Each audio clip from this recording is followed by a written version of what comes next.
Hello, I'm going to talk to you a little bit about the question, how can the context-independent CFR be operationalized into a specific context?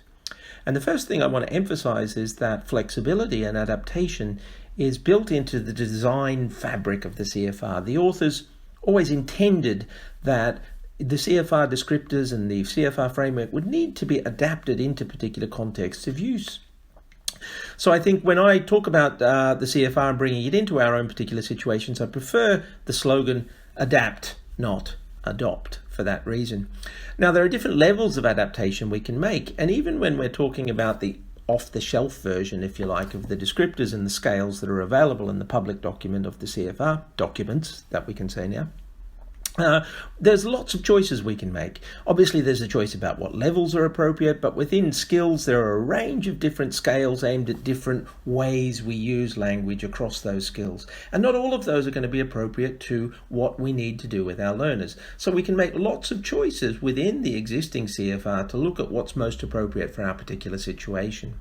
But of course, we can take it one step further, and within the CFR, it's recommended that we might need to break broad levels like A1 down into A1.1, A1.2, A1.3 for particular learning contexts, particularly in formal education situations where we might need more fine-grained, granular learning aims and to evaluate those learning aims.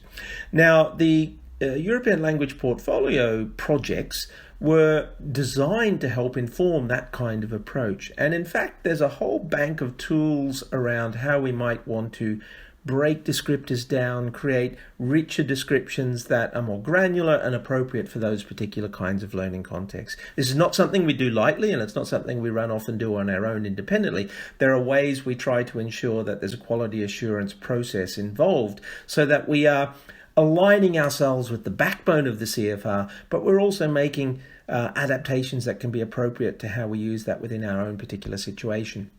In addition to the European language portfolio projects on the Council of Europe website, we can look at something like the CFRJ project in Japan, which applied a similar set of principles in a long-term project over there to develop more fine-grained granular descriptors around those levels of the CFR that could help inform the formal education system learning situation in Japan.